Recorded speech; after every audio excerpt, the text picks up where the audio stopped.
It's a great pleasure to be here. Thank you, Brian, for your invitation. It feels like a meeting with the family. You know, so many faces look familiar. I hope it is going to be fun for you. So let's see. Lots of text. Essentially, you see the title. Main thing, the next slide is going to talk more about journey, and here there's text that shows why recently in the past few years I've started putting my attention around a LLC called Virtual Works, and it's to accelerate the deployment and the development of immersive audio technology that I hope is going to change our world, but not only because of my contribution. So this is inspired, and this talk is going to be a lot about that sort of vision, inspired by having gone around in the industry from content creation to delivery to broadcast to game to linear audio. So I'm going to try to provide a perspective which is sort of a combination of all that. And the most recent, the oldest experience was at IRCAM in a research center in Paris, a lot of the content I'm going to present today is related to a paper that I wrote with two friends who are from there, Thibaut Carpentier and Olivier Varusfeld. I know Olivier very, very well because when I worked back at IRCAM back then, he was already my boss. And as you'll see, a big project, a big area of focus for me and for that team, for Olivier and Thibaut, is this software called SPAT, which I'll talk about a little bit, which I was fortunate to birth when I was there. So overall, in terms of overall outline, first I'm going to share a very broad perspective, which is about what Virtual Works is about. So the E before the L, it's an E, not an A. And it's because it's a French word, I should say Virtuel Works, but I pronounce it in the English way because I'm used to it now and we live here. So the idea is making virtual worlds more powerful and impactful in our society, let's just say. That's a general vision, and we're going to focus more on part of that vision today, and looking at the state of immersive audio today, and a differentiation between immersive audio in a game, interactive application, non-linear, and what it's like when we're experiencing a linear application. And I'm going to make the assertion that in game audio, it's standard to have 6 degrees of freedom. The objects have 6 degrees of freedom, the listener can move around, translate, etc. But in linear content that was previously recorded or is broadcast, we are delivered a 3 degrees of freedom, what I would consider a 3 degrees of freedom experience. So I'm going to go, not all of you may agree, so we're going to start with that assumption. And I'm going to make a proposal based on a perceptual description of what we're intending to deliver, and hopefully convincing you that if we take that point of view, actually, even for broadcast and linear delivery, the content could be 6 degrees of freedom. And so then the final challenge around headphone audio reproduction, and I'll recap with what I propose some call to action, sort of, an opportunity we have as an industry. All right, so evolution of consumer spatial audio technology or immersive audio technology. We have sort of two strands that I'm highlighting here, is from surround, which is a thing of the past, to today, it's immersive audio. And I'm going to take off my glasses so I can see my screen better. Essentially the key thing that happened with that, actually I need the glasses, is that we have in the recent evolution, yes, thank you. In the recent evolution, it's become standard and normal to manipulate audio as objects and deliver it as objects, and that's super exciting. Lots of capabilities come out of that. So when I talk about audio objects, here it's going to be, it could be in a game, in a game soundtrack, you could imagine a character or a particular sound effect being an object. So we're going to go with that definition. And the other essential evolution that happened recently is that from game audio, where the visual experience is 2D, we've evolved to XR, augmented reality and virtual reality, where the visual experience is 3D. What that means is that we have an opportunity that did not exist before, which is to go for spatial coincidence between what you hear and what you see. In the past, when the audio, the visuals were on a screen, your brain had to work to figure out, I'm hearing this audio from a certain place, I'm seeing the object in front of me, what's the connection? And the brain unconsciously was figuring this out, but it's somewhat tiring to have to go through this process. And we don't have to, today, we no longer have to assume this is standard, at least in games. In games, virtual reality and augmented reality, and I'm going to essentially propose that we don't have to make that assumption in linear audio either. What this video shows is an augmented reality application, 5 years old, where you see things, and when you move your head, they don't move in space, but you hear the sounds coming from where you see them. You know, it illustrates essentially what I've been just saying. So we're going to skip it, save a little bit of time by not playing the video. Okay, so, all right. So, if we think about what a future audio state of our industry could be in the future, there are a number of things that are waiting for us to seize, in my opinion.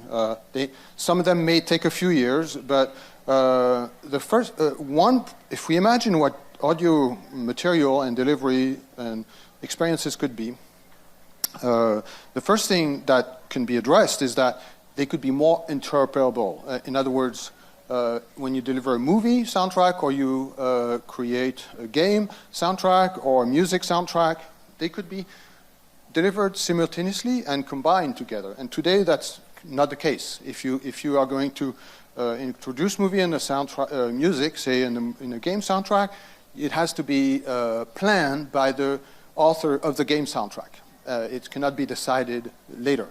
So interoperability of content that includes podcasts, movies, etc.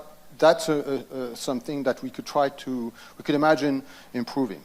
Object-based audio brings the ability to think of content in a non-destructible way. In other words, it's going to be mixed and rendered at rendering time. That's what object-based audio makes possible. So the question of ingesting content and having multiple versions in different languages and for different playback systems, etc. In the future, we may no longer have to deal with this as much as today. So that's another opportunity that is waiting for us to seize. Navigable content is the third one here, is the ability to, which we would expect in a game or in VR or AR, to walk around in the content and get closer to one object or another or further. And that's possible in games. Clearly, that's essential in games. But it's not something that we're used to doing when we're in a movie experience or a music experience. So imagine a live delivery of a concert where you could actually choose your point of view and gradually move around. So cloud-based, pretty obvious that if the content is stored in the cloud, it can be accessed by anybody, and the latency of accessing the content or transmitting audio content from one place to another is gradually reducing in such a way that we can imagine that's not actually going to be a barrier to delivery, the latency of the delivery. If it's cloud-based, everybody can access it, and one thing that, or create it, and one thing that's becoming possible is if it's object-based and cloud-based, then it can be personalized because it's going to be mixed and rendered at the moment that it's delivered. So today we're going to focus more on the first 3 points in this talk. So a few examples. What if we could have live concerts, we could attend live concerts or sport events where the audio elements coincide with what we see? So we've talked about that. But not a game. Delivery, maybe TV experience, broadcast. what about music recordings where you receive the music, but you could decide that you would like to remove one of the instruments or or the lead vocal and do karaoke with it or remix it? Well, today that has to be decided by the creator of a certain application. But in principle, you could imagine that in the future, if the creator of the original content authorizes it, you could navigate in the music content or remix it upon reception. Another thing that's becoming clearly an opportunity today is for localization of content. We typically have to replace the dialogue to change the language, and traditionally that's done by re-recording and ADR, pretty time-consuming and costly process. But we can see with the development of artificial intelligence technology that we're not far from the time when we're going to be able to deliver content that was produced in one language, and then knowing that the consumer is in another country, they can pick the language, and we can imagine that there's going to be a real-time translation of the content for that person, so that in the studio it was not necessary to do a separate version just for that. So in that case, what happens? Can we do that in such a way that the equalization, the sound design attributes of that were injected in the soundtrack when it was created are preserved through this? So we're going to see that maybe we can do that. So here I'm showing one example of an experience, a future live music experience. Let's imagine that we're, first of all, in terms of the content, not everybody who contributes to delivering that content is there in the venue. So here we have a music club, concert venue, but it turns out the lead vocalist is actually remote. And what we're seeing, it's displayed maybe over augmented reality goggles, and what we're seeing and hearing is a person who is not on stage right now. And by the way, maybe we're attending this experience without being in the venue either. Maybe we're attending through virtual reality, or maybe we're in the venue, but in order to be able to see the lead vocalist, we have to use augmented reality device so that it's digitally represented and appears to be there as well.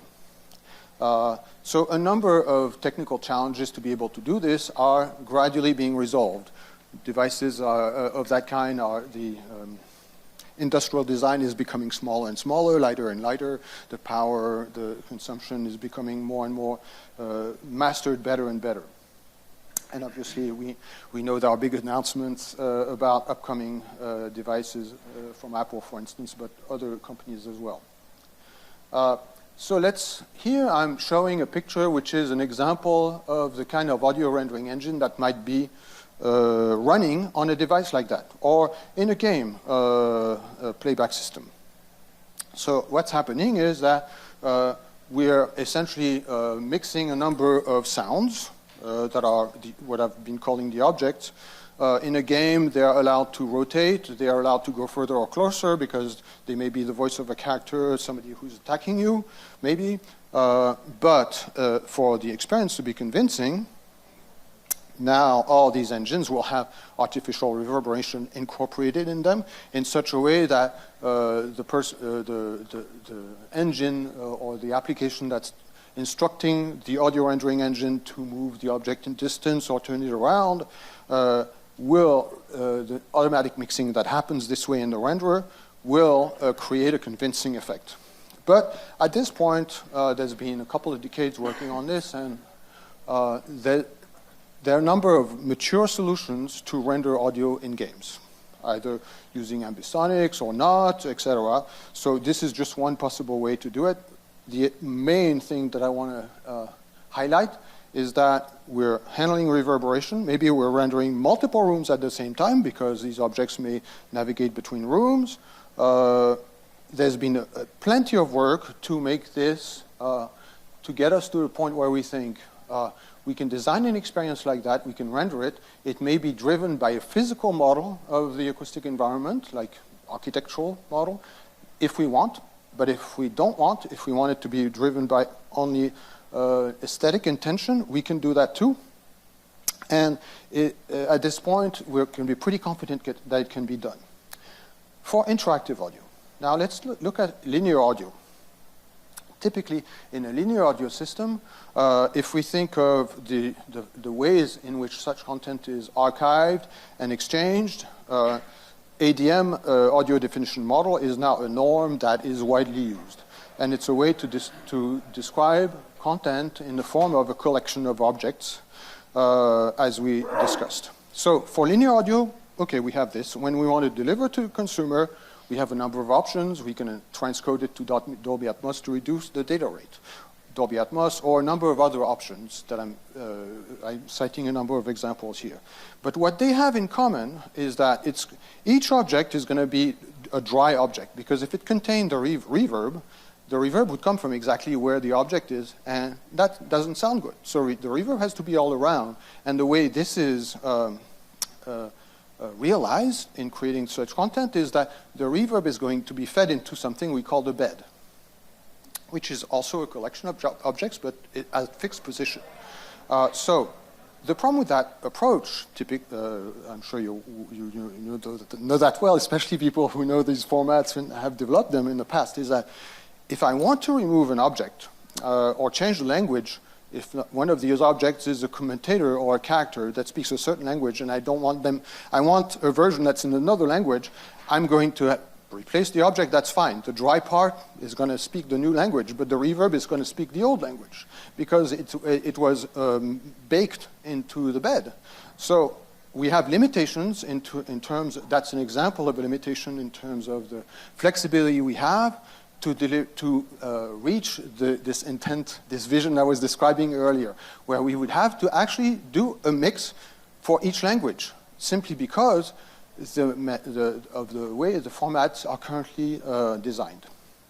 So what is really one way to represent what's going on in that, we could render that kind of content with exactly the same kind of rendering engine as before, but that would be a rendering engine that does not do reverb, because the content does not say this object has a certain reverb on it. So we wouldn't, the rendering engine would not know what to do about it. So the question then is, what can we do about this? And please let me know if I'm starting to get close to the end of this talk. So a thing we can do is realize that when trying to represent the reverb that goes with an object, it doesn't have to be based on an architectural and geometrical and physical description. When we create content with reverb, typically it's very limiting to impose that kind of approach. The approach that's more traditional is to use a sound design approach based on perceptual intent of the creator. And in the experience I showed, we have the same kind of situation, which is if you want to deliver convincing 6 degrees of freedom experience of a live music event, or that mimics a live music event, that doesn't mean that you need to take into account the geometry and physics of, for instance, the venue in which it's supposed to be happening. So we know that, and that suggests that there could be a way that if we found a way to describe the scene in a manner that's flexible and such that the rendering engine is going to understand what we're asking it to render, but not be limited to, for instance, a physical description, but such that it's plausible. As long as the scene is plausible compared to what we see and in coincidence spatially, that's going to be an easier way experience to accept. So the plausibility will become essential in this case, and if we try to express what is the goal of being plausible here, I think one useful way to think about it is to alleviate cognitive effort on the part of the person who's experiencing the experience. Make it easy, essentially, to accept. And in 2 ways. Make it easy such that what they listen to is consistent with what they've experienced in the past. So that's, you could call that comparing the virtual and the real experience, the real experience of what you experience every day in the world. If it matches this virtual experience that is being delivered to you, that's going to make it easier to accept. That's going to make it more plausible. Another part that's specific to augmented reality is that if some of what you're hearing, as in the scene I described earlier, if somewhat what you're hearing is in the real world with you, and some of it is delivered digitally, it's going to be important that what's real and what's virtual match, because otherwise you might have a dissonance cognitively, not accept the experience. And finally, if what you see and what you hear are in coincidence or congruent, that's going to also make the scene more plausible. So let's focus on these things of what it would take to make it plausible. So then the next question is, okay, I have this engine that I could use in games. Is there a way that I can use it even if the scene is not described physically and architecturally? Can I drive an engine like this, which would be what I use in a game, based on a perceptual scene description? So how much more time do I have? I have 4 minutes. Okay. All right.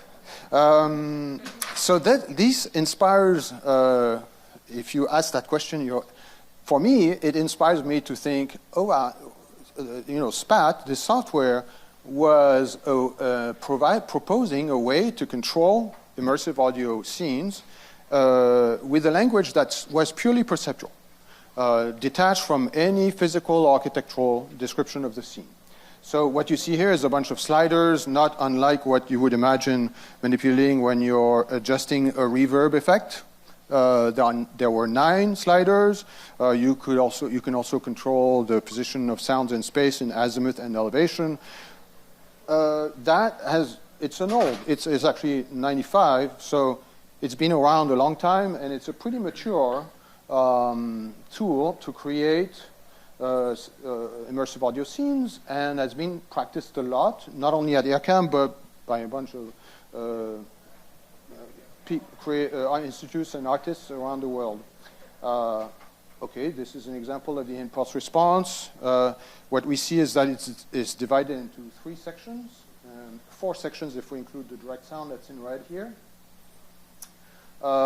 Already back at the time, an approach was proposed to go from the control domain, which is the application domain, to rendering in a manner that's agnostic to the playback system that you're using.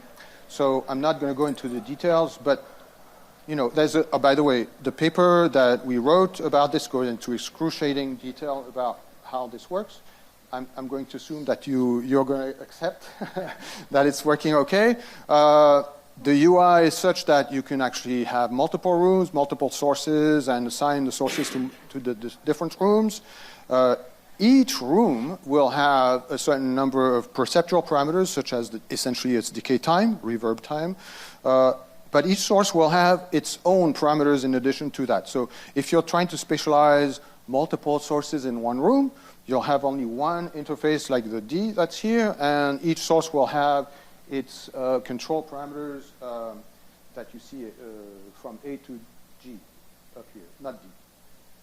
Okay, so that tool was also, that engine is incorporated in some professional audio tools like the SPAT Revolution made by Flux. So we know at this point it's pretty mature. And the question then becomes, okay, I have, can I use the same rendering engine that I would use in a game, but make it be compatible with SPAT? So the answer of that paper is yes. Don't have time to go into the details, so you're going to have to trust me. The end of that is that what you end up with is a mixing workstation that it can be conceived of very much like a DAW, but it has a certain way of doing the auxiliary send into the reverb. So that's really the only difference between that engine and a DAW. So in the end, it's obviously very familiar, and that's why it's attractive for people to use it. So where we are is, okay, we have a rendering engine that can be used for all these things, and it can be controlled with a physical representation like in a game or in virtual reality, but it can be controlled also with a perceptual approach. So if we had a way to describe the metadata, the properties associated to each object that are compatible with this rendering engine, then we would have a certain way to extend formats, such as object-based formats we use today for immersive audio, for linear immersive audio, extend them with an additional chunk of metadata per object that would describe, that would allow us to get to the goal.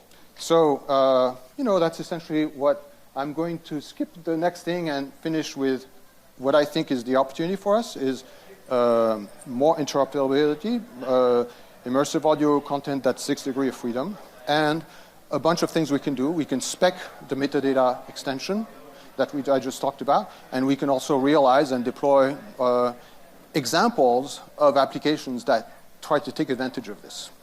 And that's going to conclude for me today.